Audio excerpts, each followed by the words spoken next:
Good evening, everyone, and or good morning or good afternoon. We got people all over the world, and it's so nice to have everybody together. I'm Stephen Neely, and I'm one of the co-hosts of the virtual Dalcroze meetup, and we're so pleased to have everybody together. And I just look at this crowd already. We get all these wonderful people, such dear friends and esteemed colleagues from all around, and just so nice to have everyone together. We have tonight, Veronica is visiting with family in California, and so she has the night off. And Emma Shubin, I think, will probably make an appearance, but not until later. She's teaching until some crazy hour. So you're stuck with me as your sort of main host of the evening. I'll try to remember to keep, every time somebody comes in after I post something in the chat, they can't see it. So, well, look at that, more people coming in. So I'm gonna just post the agenda, which it's not that complex tonight. The announcements, well, we'll follow Veronica's agenda so I don't get into trouble. So our routine for these, I don't know how many months, 9 months or something, has been that, or 11 months, whenever we meet, we take just a minute to say hi to some of the people in the room, because not everybody knows each other. And so we'll take just 3 minutes and throw you into a quick breakout room. When you get to the breakout room, would you, if you're so willing, would you introduce yourself and tell everybody where you are located and who do you teach?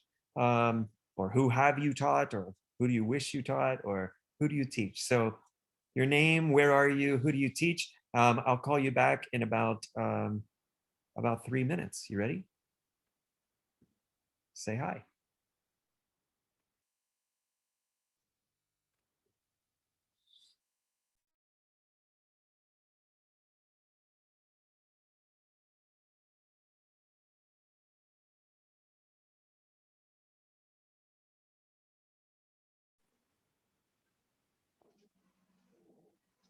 All right. Hey, everyone, welcome back. And while you were gone, we gained another 5 or 6 people. And so we've got a very nice crowd tonight. So again, welcome. And I hope that you are well and that the weather is great wherever you are. We were just saying here in Pittsburgh, we got about 6 inches of snow in the last 24 hours, which is a lovely snowfall for Pittsburgh. It's a nice, manageable, very pretty, everything's nice. So tonight we got a couple announcements. I'll again put the link to the agenda if you want to see it there in the chat. Are you on a train? I am not on a train. It seems like something's going behind you, like what you're traveling. Nope. I think what you see, yeah, okay. Yeah. What you see is my son is playing a video game in the background. Yeah, you're right. That is probably so, what I saw. Chris, there's the fireplace. There's the video game. There's the 17-year-old trying to be quiet. So that's what's going on. That's what's going on at my house. It didn't occur to me that would be distracting. All right, if it gets too distracting, someone can say. We said earlier that we are without Veronica tonight. She's on a very well-deserved little break. She's with family tonight. And so we just want to remind everyone that next weekend is our next masterclass. Fabian Bautz is going to join us, and he's amazing. He's got like so many cool skills and has such a really interesting background. If you've not done any of his work with him, if you've not attended a Takatina class or just hung out with him, it's a real delight. The man is so nice and really talented. The first time I ever saw that Takatina stuff, I was just speechless. My jaw dropped. I'll very quickly tell the story. The first time I saw him was in Boston at Longy when we had the National Dalcroze Conference there many years ago. And it was right at the beginning of the point where it was easy to kind of take video, like with your phone kind of thing. It was like one of the first years where that was actually possible by most people.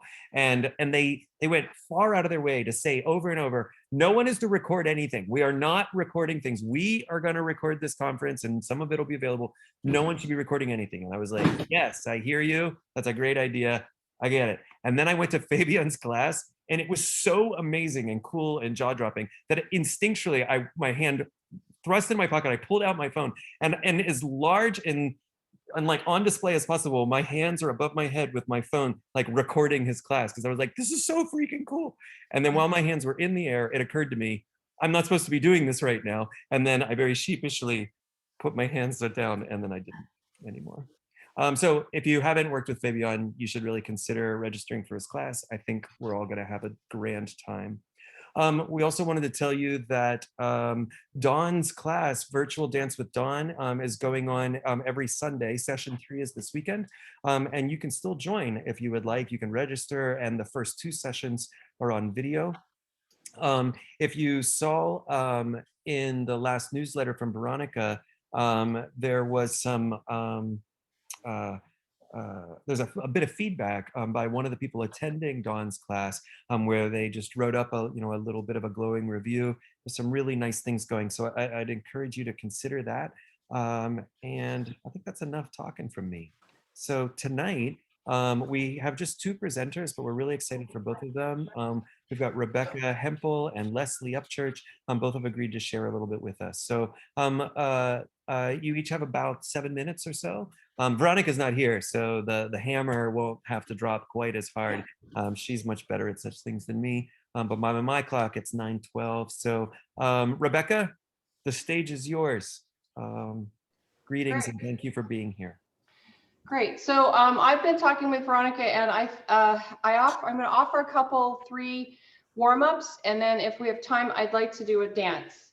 So I teach folk dance, and I've been trying to work out some dances that work online and also can work in social distancing, and then ultimately, if we ever get to hold hands again, that they'll work that way too. So first of all, I want to do a couple of warm-ups.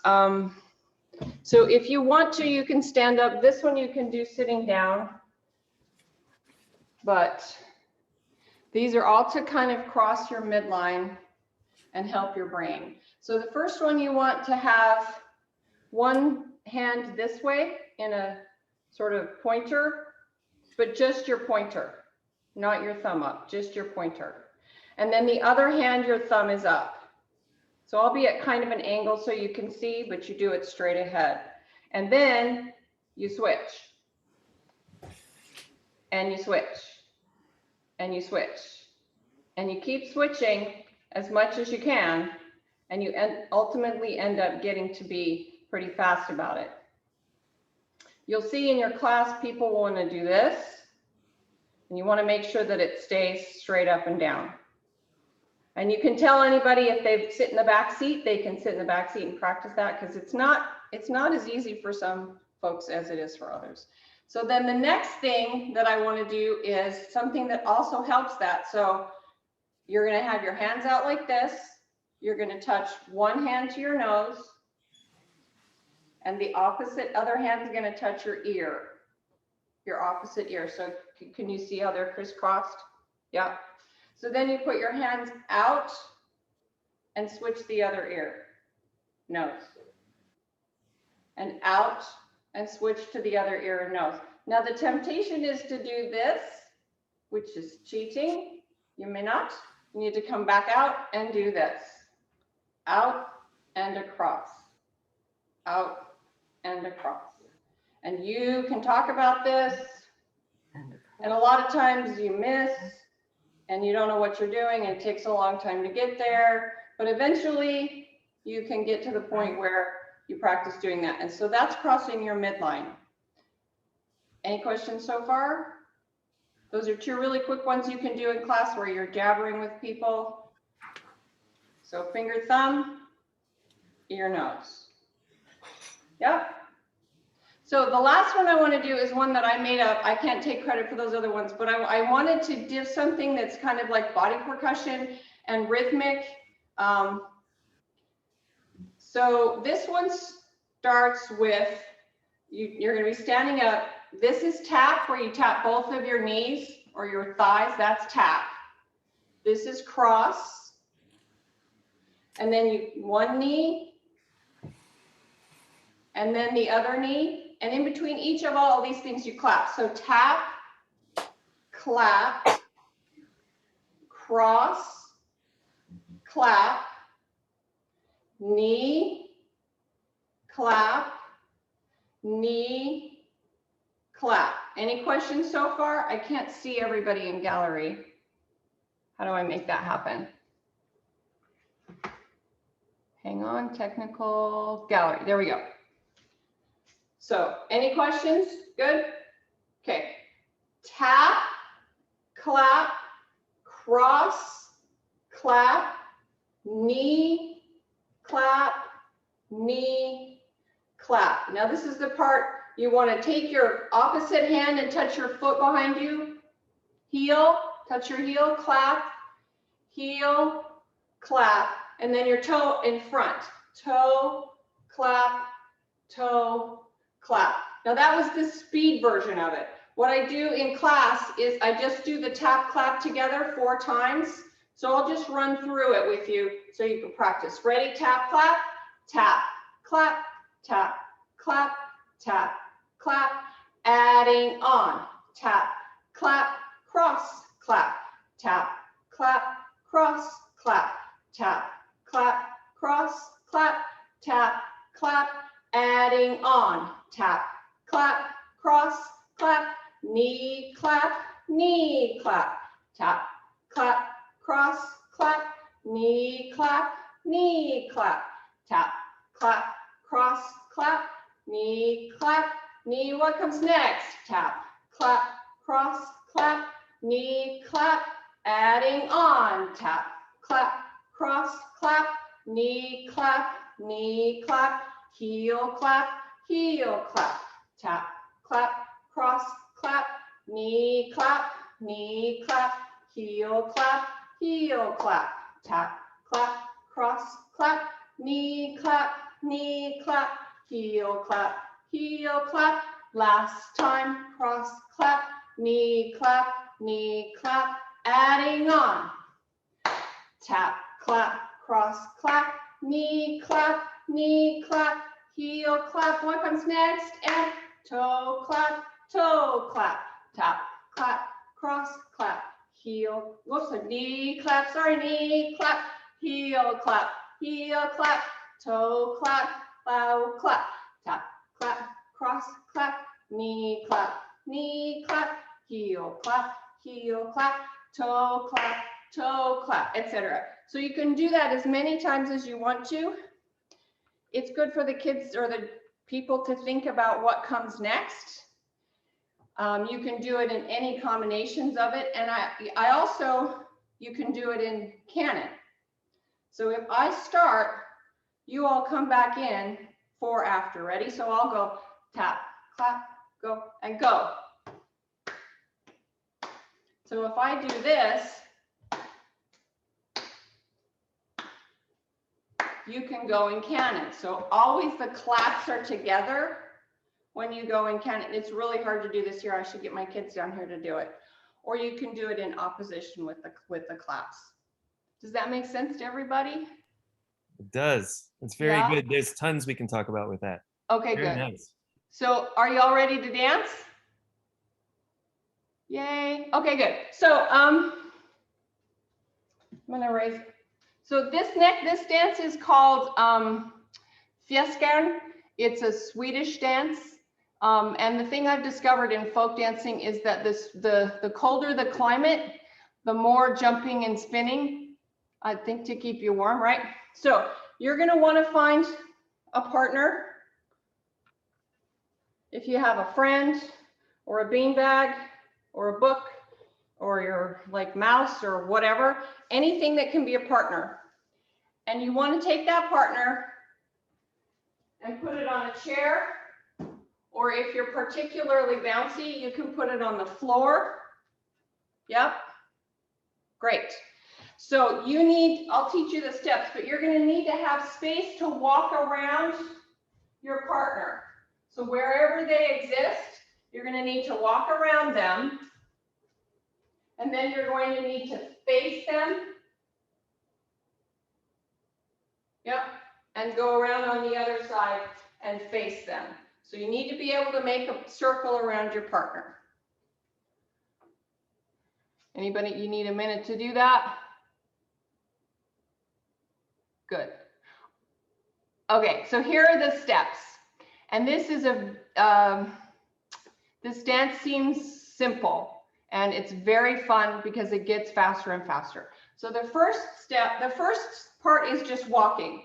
And if we were together, we would be in promenade position, holding hands or holding hands together, but there's nobody to hold hands with. If you have someone, you can promenade around the room with your friend if you'd like.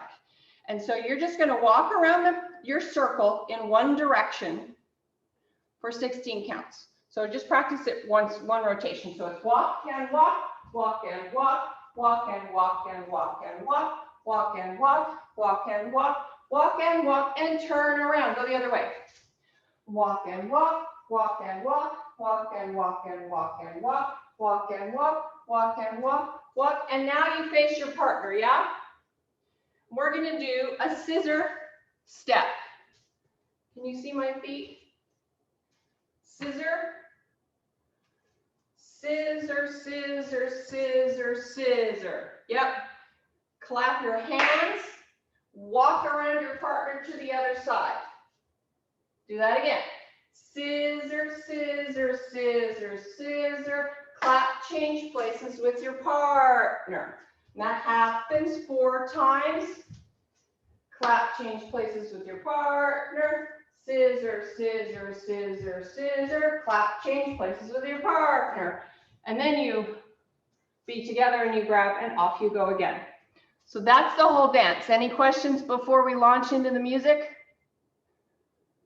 No? Okay. I couldn't quite, sorry, I couldn't quite see the scissor when you're describing it to 5-year-olds. So I'm just wondering. you just touch a foot, your toe in front. Oh, Excuse me, partner. You touch your toe in front. And oh, I touch. see. Okay. Yeah. If you have particularly exuberant children, they will actually do this, which is Okay. fine because it wears them out. Okay. I'm not going to do that tonight because it is way too much exercise. All right, so this starts out super slow and it gets faster and faster and faster. So people will be tempted to go faster.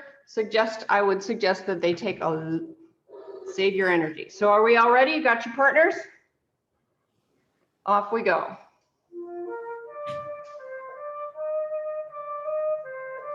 And walk.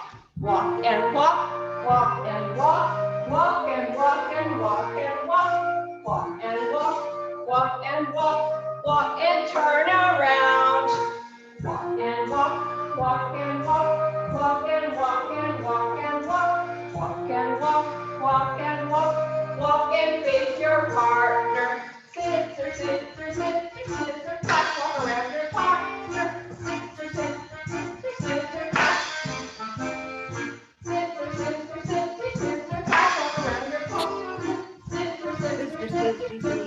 And walk again. Walk and walk, walk and walk, walk and turn around. Walk and walk, walk and walk, walk and walk and walk and walk, walk and walk, walk and walk, walk and face your partner. Scissor, scissor, scissor, scissor, clap, walk around your partner. Scissor, scissor, scissor, clap. Scissor, scissor, scissor, scissor, clap, walk around your partner. Scissor, scissor, scissor, scissor, clap. Grab your partner and go. Walk and turn around.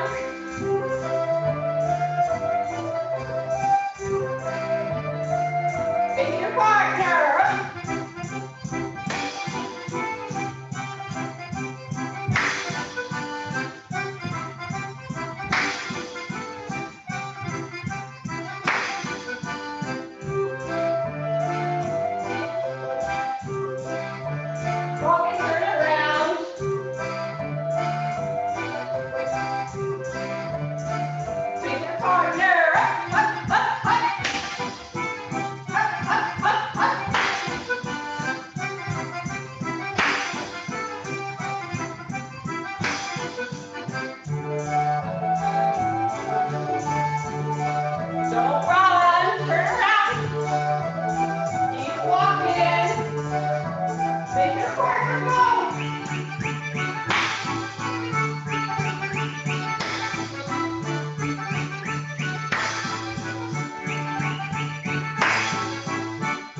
that's it. Yay. Thank you Oopsies. so much, Rebecca. That was outstanding. And there are all kinds of stuff that we can play around with there. So how delightful. We get another couple minutes. I've asked Leslie Upchurch to join us, one of my dear friends and one of the people on faculty at the Dockers Training Center at Carnegie Mellon, among other places. And so Leslie, the floor is yours. Okay, so I'm going to talk about my brain health and better balance through Dalcroze Eurythmics program. I've been doing it for 4.5 years, and there's some things that you won't think of as being difficult for people or aerobic for people or whatever, but as I do it, I noticed what people need to work on as older adults to have better balance. So I don't have the greatest camera angles, but I'm going to make my speaker view so I can see if I'm okay here. So one of the things I noticed, it's not on speaker view for some reason, but there I am, little. If you can, I gotta make it so you can see my feet. When people are moving around the room, and so hopefully you can see my feet a little bit, what they do is they take, when you want them to go slowly, they take a step and then another step, and a step and another step. And that happens with older adults when you want them to move slowly. So we start each class with doing something really slowly. We do stretches, they show their favorite stretches, we do all kinds of work where they are using their feet and their weight. And sometimes people, I wish I could see myself better because I tried to put it on speaker and somehow I'm not seen as speaker and I am speaker.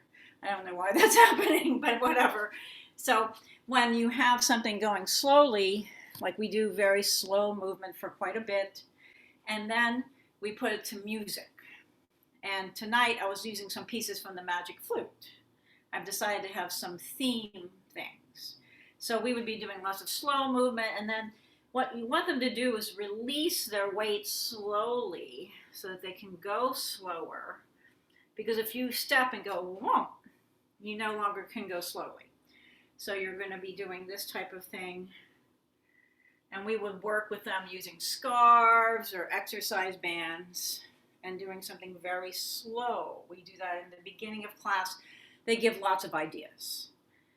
Then, and for this particular piece, it has to go very fast. So we would say, well, how fast can you go? And they would show their fastest feet and come back and clap and show me how fast they can move, or how fast can the scarf go. And then this takes a while. Everything I'm doing is like a 15-minute thing that turns into a small thing here. And then I'm going to put on the overture to the Magic Flute. So if you have a scarf or just feel so inclined, you can now tell me if the music's too loud also, because I made a recording of myself and it was like blasting. So I'm going to put it on, and if you think it's too loud, just go wah like this, and I will turn it down because I don't know what you're going to hear. And I don't know if I can share a screen, which is my normal way to do music, right? You should be able to share. I can share? Okay. I think so. It comes out, yeah, I see that. It comes out sounding better. So it'll take me a moment to get it to there. And if it's too loud, please let me know. And you can do it just by wiggling, and it takes me a moment to get everything in place. So if you want to move to the Magic Flute, I find that the seniors get really into moving to classical music that they love, and they will really enjoy it.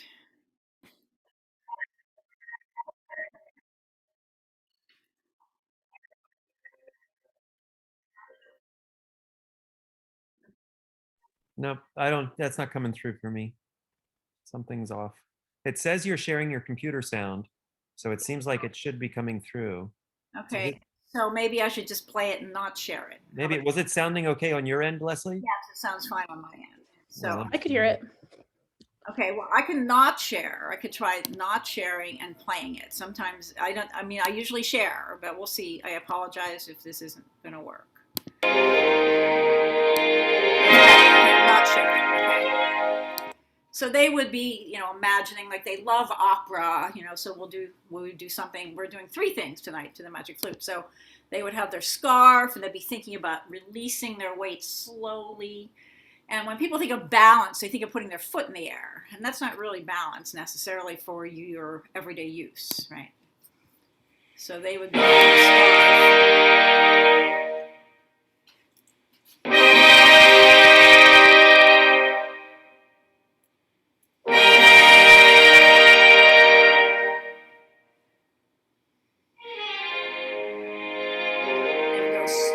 as they can, and as slowly as possible.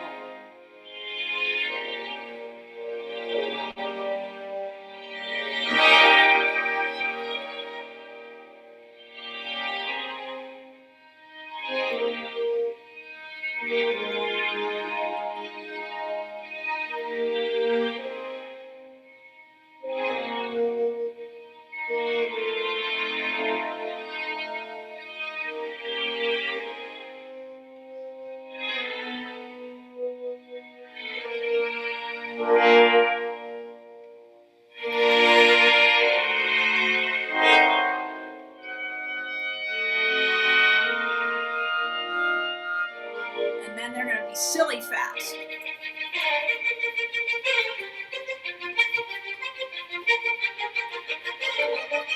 And they may run or do their arms or their fingers, whatever they like to do.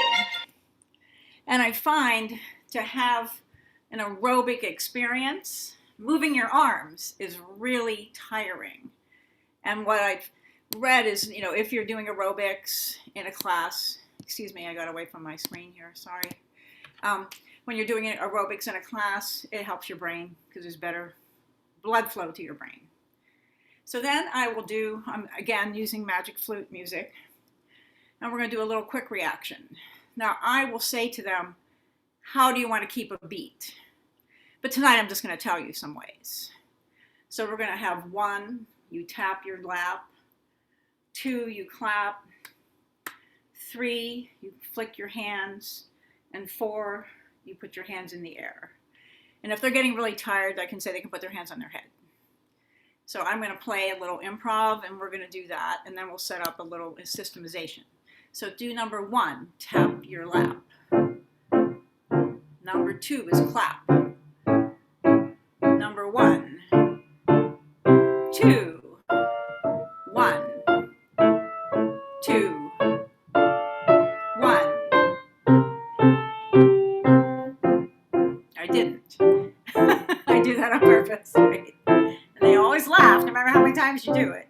3.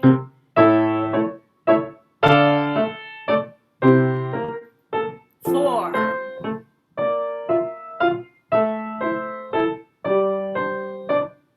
1, 2, 1, 2. 3, 4, 2, 1, 3, 4, 2, 4, 2, 4, 2, 1, 2, 3, 4. And I'll do 4 of each. Number 1 for 4 times, number 2 4 times, number 3 4 times, and number 4. And then I would ask them ways that they could move their feet while they're doing that. But we might just move feet first, right? And none of that. So I'm hoping, like I said, I can't tell how much you can see me because I'm only this big. So what I do is we add feet. So number 1, we could maybe stay in place for 4. Number 2, you clap and walk forwards. Number 3, you flick to the side and walk sideways. Number 4, you can tap your head or in the air and go backwards. So we'll do that each thing is 4 times. So ready, number 1, number 2, number 3, number 4, boom, boom, boom, boom. And I'll put on a part of an aria from the Magic Flute, and we will do that. And it's amazing to me, like when I'm doing this in my apartment with my class, I was actually getting mixed up doing that. Like it sounds so easy, but you start listening to the music and you find yourself getting lost in the music and not really doing it.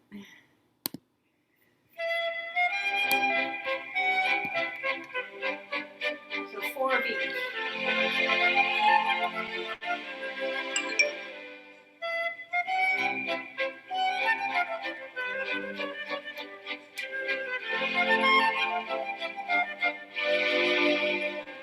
Die Stadt ist nicht ein Zaubertun, weil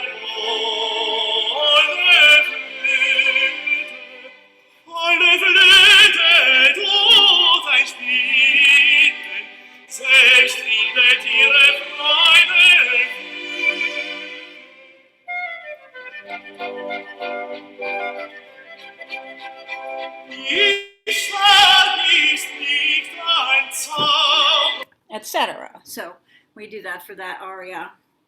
And they're opera fans, so anytime I choose an opera and do this, everybody's excited about that. And then we do things with balls a lot. And I have these really squishy balls called Itty High Bounce by Gopher. And they're squishy and they're just the right size. So people can hold on to them pretty well. I have discovered that non-musicians are better with balls than musicians. Like, I had a, it's really funny. I give these to the seniors, they're like throwing them off the wall and they're like everywhere, right? And I had a woman who was a Spalding champion that, you know, when she was a kid, it was those little balls, like she was like really good at it.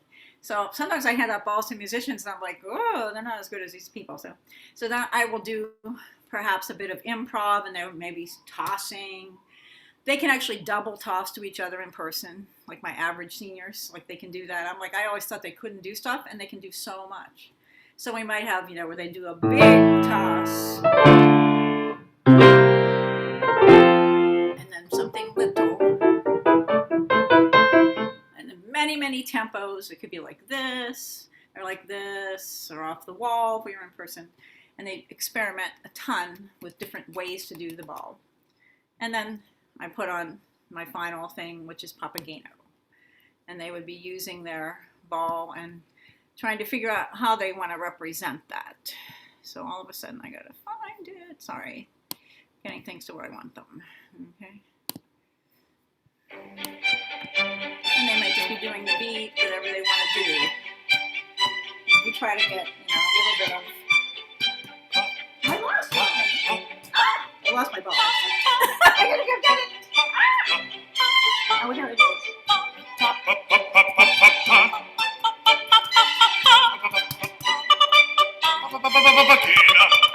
Bist du mir nun ganz gegeben? Nun bin ich dir ganz ergeben. Nun so sei mein liebes Weibchen. Nun so sei mein Herzensträumchen. Mein liebes Weibchen, mein liebes Weibchen.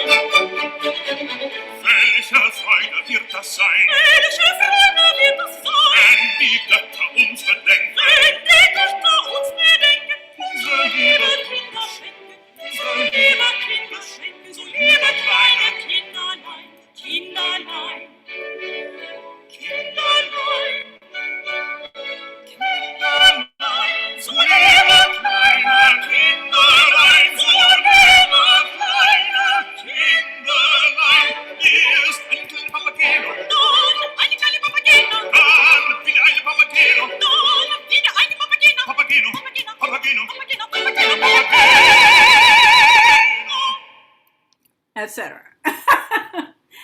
And it's very fun because they get really into the ball. And then something they enjoy too is pretend conducting. Like I have some of them just so into it. You know, like they're conducting and imagining that they're conducting the singers. And they have favorite singers. So I've been doing a bunch of opera. And sometimes I do Stevie Wonder though. You know, it's not always opera. Or the Beatles. But I've been trying to get into some thematic material to kind of like, I want to do slow and fast for balance and aerobics. I want to do quick reaction and systemization. I want to do silly. Like silly's fun to end with silly. And so that's silly to do. So thank you. Thank you so much, Leslie. And thank you again, Rebecca.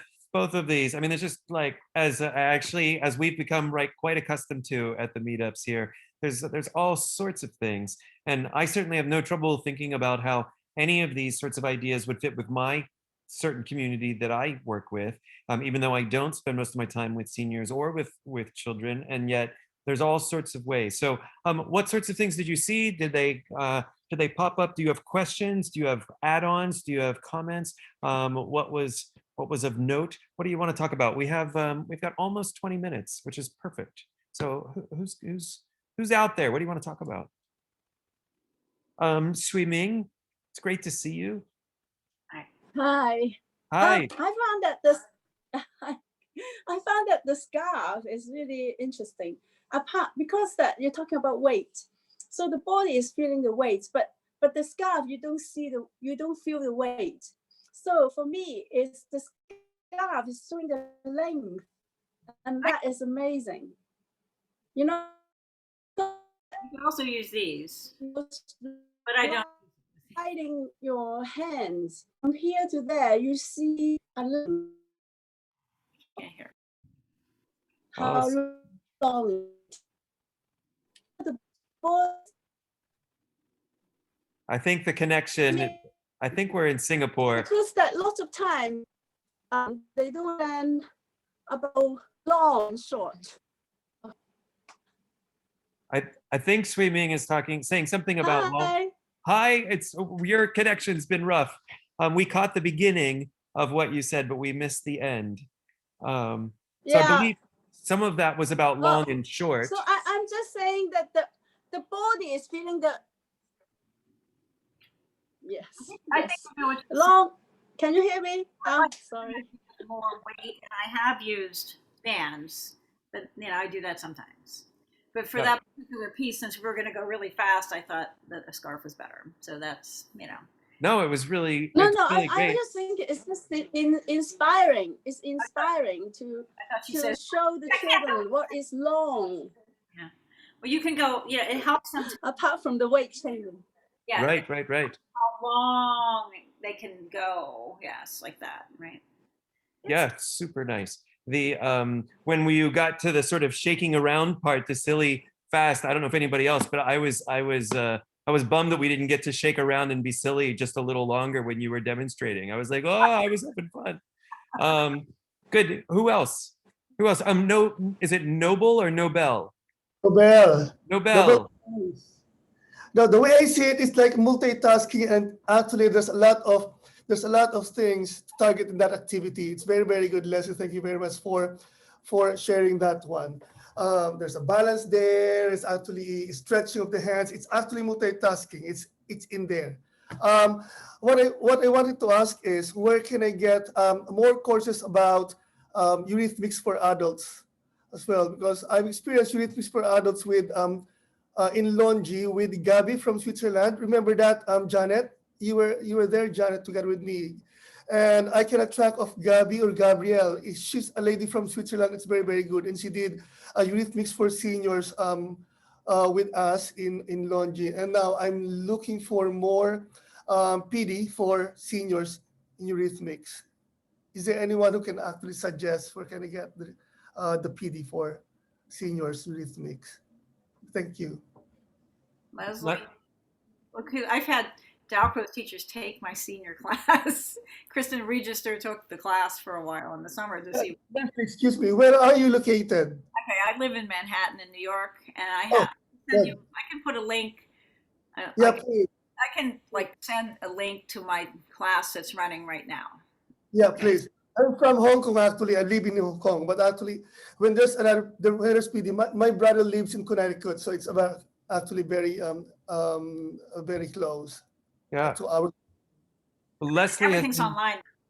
in the Yeah. States, Leslie has been doing some of this teaching maybe longer than anyone. Certainly, Leslie, you must have some of the longest running senior Dalcroze classes in the country. And so we've been at Carnegie Mellon, we've featured Leslie working with seniors each of the last many years. Annabelle, Joseph before her, and now Leslie the last bunch of years. So we've tried to include some demonstrations of that, but there aren't so many places in the country where you can take these classes or witness these classes. Does anybody else have any other resources for that? Just while I have this crowd together. Somebody has a comment that Lisa was working with seniors. Yeah.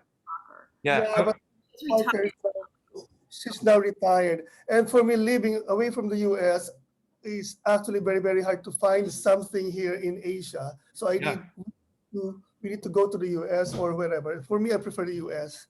I will say though that we all believe that there is so much call for this work. Like there is no shortage of communities who would love to have a Dalcroze teacher come and work with the seniors. We've had a number of places just in Pittsburgh where they've caught wind that we were doing a little something, and immediately there's like, I swear there's a couple full-time jobs here if we just had the right person who was interested in working with those communities. And so it's something that I keep trying to encourage all the students that I run into, that there's a lot of I really think there's a lot of opportunity for someone who's doing it. And Leslie, I just love watching you do the work. You always just make it's so much fun. And the couple senior classes that I've taught over the years, I always walk away just thinking that is the best time, just having the most fun of my life. It's just, everybody's so lovely, and the pressure, it's just a very different kind of environment. It's just wonderful. We still got a little bit. Dawn? Well, I was just going to point out a comment in the chat that Grecian Goki put in there, which I think is really important, that like how we refer to elders. I'm in California and I don't hear people referring to older adults as seniors much anymore. But as elders or older adults or as older dancers, etc., it's also true that older movers are able to do much more than is assumed physically and creatively. Yeah, it's like, what do we call them? Is an interesting thing. Yeah, I appreciate that. In Grecian, I see the comment in the chat there. If everybody should, go ahead and turn your attention. I absolutely have not really given too much thought to that title. That's just the title that is, that's been around. And after tonight, I will definitely take some time to think about it. Grecian, do you want to make a comment? It's great to see you, by the way. It's great to see you too, Stephen. Yes, well, I've been working with older adults for 30 years. And so I actually don't see an us versus them. And of course, I'm kind of approaching the ages of the people that I'm working with. So that already puts a different picture on it. But I think what's most important to recognize is that seniors it's an embedded idea with sort of old roots and programming, and it calls up bingo to a lot of people, just sort of like in middle America, seniors, bingo. And it would be great to just have a more creative way to refer to people in France, it's the people of the troisième âge, which is your third age, your third and most glorious chapter.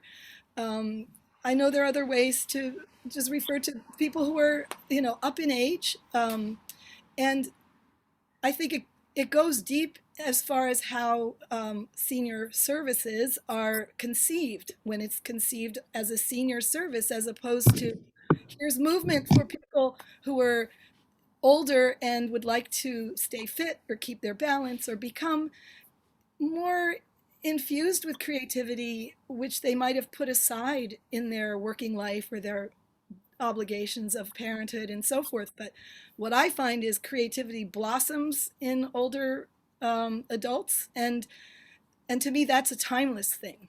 So it's true that we're limited with our language about how that gets referred to. But remember, when people say, oh, that's just how I've been saying it all these years, that might be something that could be transferred into our discussions of, white supremacy, Absolutely. not thinking speech. So I'm just out here saying, let's be really careful to not box people in who are, whatever age they are, 55 and up, if that's the way that the, Medicare or somebody refers to it. But we're all going to be there. We're all heading there.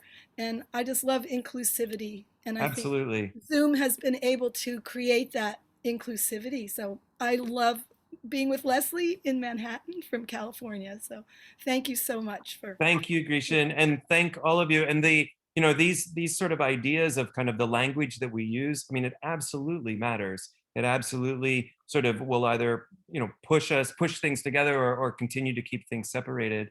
And so I'll definitely be sort of rethinking my wording a bit tonight. And as we move forward, as you all have sort of ideas or ways to sort of contribute to just, maybe what would be a better way to sort of codify some of this, it's certainly worth considering. We've got about 10 minutes. I want to talk, Leslie, I see. So go ahead and make your point, and then I want to talk a little bit about some of what we saw from Rebecca. Go ahead, Leslie. The one place where I've been teaching the longest, some people will not take a class if it doesn't say senior, if they're a senior. And some people won't take a class that says senior. So it doesn't say senior there. And I've had people say, my friend won't take it because it doesn't say senior. I think obviously there's not a really easy answer. It's not like, oh, we've all just been ignoring the obvious word. Instead, it's gonna involve some sort of greater conversation and greater outreach. and very likely I can picture, you know, some mixed generational sorts of settings, maybe, you know, could be a part of some of this. I don't know. It's not a simple, it's not just, and there's not just one simple answer for sure. But I think the point is very well taken. So thank you for Dawn and for Grecian and everybody who contributed to that. Oh man, there's so many hands. So go ahead, Marlene, what's going on? Yeah, just a quick comment. I really liked your choice of music. Particularly, you chose your music for your specific audience. It was a great match, and I that caught my attention. That the love opera, and that was probably brought the class up many notches. The choice of music. Very good. Loretta, I think your hand is up, and I think it's been up for a while. Are you there? Yes, I'm here. I'm driving, so that's why you can't see me. All right. Be careful. I have a question for really, I mean, anyone, but specifically Leslie. Have you worked with adults with dementia? I am starting as an early stage facilitator for the arts for the Alzheimer's Association, and so I'm looking for ideas to work with them from a music viewpoint. Like, how does that differ from what you're doing with the older adults? Well, I have what I would call active fit seniors mostly in my class. I mean, I've had people 87 years old who I would thought was 70, and they're really active and they're really fit, and sometimes they're more fit than me. But the brain thing, I think Melissa in Boston works with, I haven't specifically worked with that, but I think Melissa is doing that. So that's Melissa Tucker. Loretta, if you write to me, just send me a quick email. I'll also put you in contact with a colleague of mine in Pittsburgh. I'm actually on her doctoral committee. There's a wonderful colleague who is a percussionist, Jenny Doris, who is a percussionist, but she's also getting now her PhD in occupational rehabilitation. And she is and specifically piloting marimba studies with seniors with early onset Alzheimer's. Oh, wow. So Okay, it's great. a really interesting set of studies and and she's been doing it now for a couple of years, and just a great colleague and an absolute kindred spirit with the Dalcroze. Thank you. Thank you so much. Yeah, so just send me a note. Okay, Before we thank run you. out of time, I wanted to just comment on a little bit of what we saw from Rebecca. Rebecca, thank you again for sharing those ideas. So I don't know if I want to ask Rebecca or maybe somebody else in the room, the idea of crossing the center line, was that the wording that you used, Rebecca? Sorry, crossing the midline. Midline. I knew I didn't have it exactly right. So do you, or does somebody else want to comment just a little bit on because maybe that work, the idea that there's this idea of the midline and that there's something extra whenever we're asked to cross. Does anybody want to sort of help fill everybody in? Alan, you want to talk about that a minute? Well, as a flute player, we talk about this transverse line quite a bit. And I always find it interesting because in Western flute playing, we're to the right. So we're always taking our left arm across. And I think that sometimes can put us at a disadvantage where we don't cross the other way. So you start getting a dominant way of how you fold your arms or how you cross your fingers. Any of those types of things are sometimes occupationally as an instrumentalist kind of written into, especially even with violinists, that's a little bit crossed. And trying to do something the other direction seems very, very difficult. So I really like the fact that it incorporates both of it. It makes you focus on them being equal instead of unequal. So I think that's really, really important. And there's a lot of in the brain that have to deal with that. So from like a scientific and a physical standpoint, I think that's really helpful for those of us that are doing all this kind of stuff. I mean, even walking is transverse at times. So I found that really, really great to have that as a warm up, because I think that also, for at least for me, it felt like I had much more balance. And then when we went into the folk dancing, it all kind of seemed to fall together. Very nice. Other thoughts about either the transverse side, the midline work, or any of the other things that that Rebecca shared. I could riff on it for a really long time, but I would really love to have more people share. Jeanette? Oh, I just want to know, ask Leslie, what else? Just can you give us a few general ideas you worked on balance with those, the wiser? What else do you work on with them in your classes? We work on working on our feet, which I didn't really talk about, because our feet are actually the key to good balance. There's like, I don't know, I forget how many bones in our feet, and people think if I just have sturdy shoes, I'll have good balance. And actually, you're cutting off our natural balance. And I've even read that children's brains develop better if they go barefoot. And I don't tell people to do anything. I won't tell them what to do about their feet. You know, if they come in with big boots, I say, please don't wear big boots. But if they don't want to take their shoes off and they're whatever you want to call that age group, my age and up, I don't tell them, because I don't want somebody to hurt their foot or whatever their mental state is. I can't walk unless I have this on. But I do try to work their feet, you know, and have them wear ballet slippers or something so that they really work on what their feet are doing, because people don't think about that. And I know that I do this one game with some classes where we stand in a circle. This is with high school and so forth. And you just stand there, and then you feel, when am I going to move? What's going to happen? What do I want to do? And if I do that, say with 3 classes in a row, my one class, I'll be doing this and feeling my bones this way. The next class, I'll be doing like this, right? It's different every time. And then we come up with a tempo from doing that. So I do work with their feet. Like, what are your feet doing? And then we work, I mean, I really talk about it a lot, about how you release their weight. And that scarf thing does help, because if you're visualizing, you're not going to go whoop with your body when your scarf is only here, you know. So I try and work with timing of weight transfer. Like, to me, nobody's ever told me that, but that's what I noticed in their movement. Very good. Good. I saw, Katie, did you have your hand up? Yes, I was wondering if Rebecca could talk more about the finger exercise with crossing the midline. That was really interesting to me. Sure. It just does the same thing, crossing the midline, and it helps you with your looking at it and thinking about it, and it just really strengthens the brain. Anything that you can do that you have to think about how certain things work with your hands, and they're on different sides, are going to help us as musicians, because we have to do that with these 2 hands, and we have to do that with our 2 eyes, and we have to also think ahead. So you have to think about, where am I now? And then you think about, where am I going to be?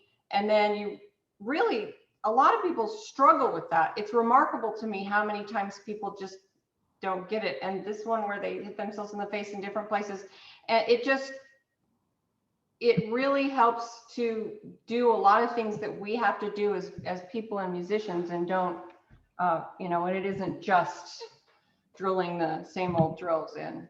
Yeah, it's wonderful. And I think when I think about, what I think about that type of exercise is, of course, all the things that have been said are quite relevant and quite important. And then what to me makes it Dalcrozian, or how it is Dalcrozian opportunity, is that, of course, obviously that it's bodied, but then as soon as we then start with a model, for instance, we do, you know, whatever the gesture is, and then if we find a way to accompany it, or to sing to it, or to, you know, to put it with, you know, it could have been the precursor to the folk music that was coming up a little bit later, you know, where we could have sort of like played a clip of that folk music while we do this, you know, while we do whatever the bit of choreography is.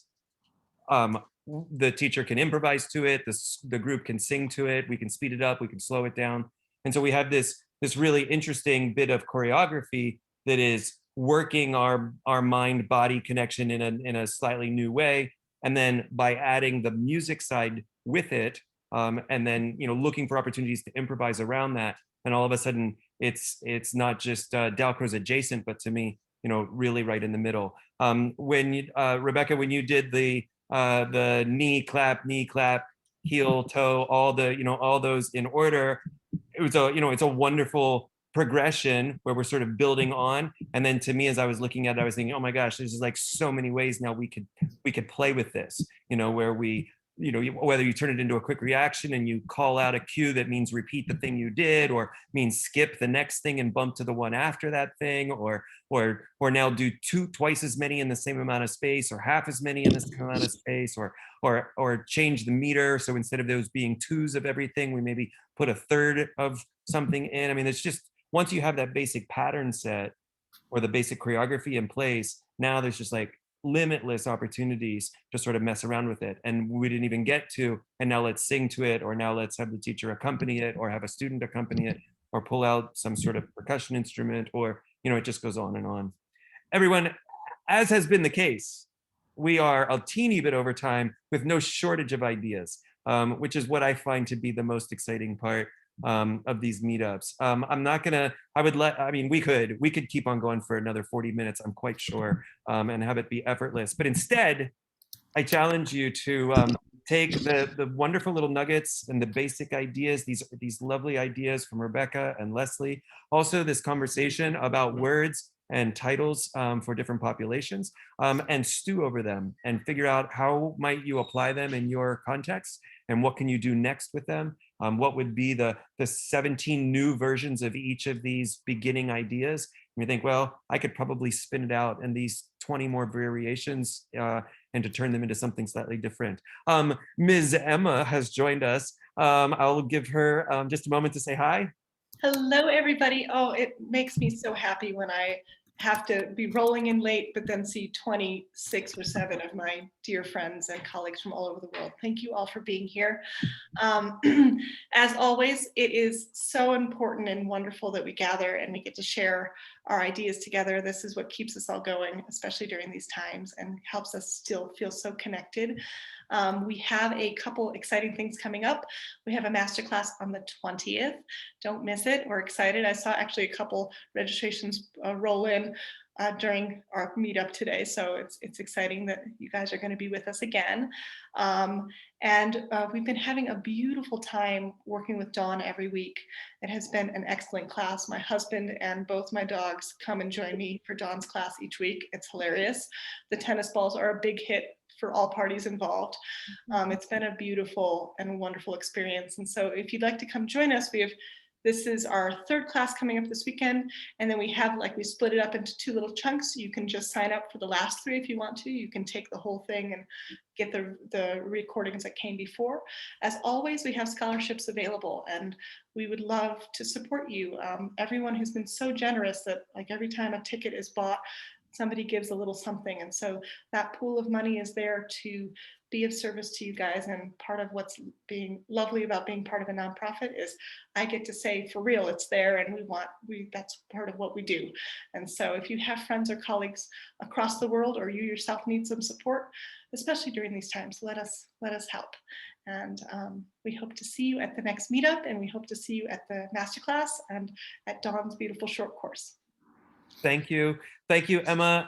Emma is our partner with Integral Steps, and we are so pleased to have her support and have her be part of the team. Everyone, it's been great to see you. I hope that you will come back, and please, as you have little ideas of things that you could share, maybe take a 5-minute turn at one of the upcoming meetups. We're trying to schedule, a month or 2 out, and it's really helpful as people make suggestions or volunteer a couple ideas. So if you have them, send an email to me or Veronica or Emma, and otherwise, have a great day or night or wherever you are. We'll hope to see you soon.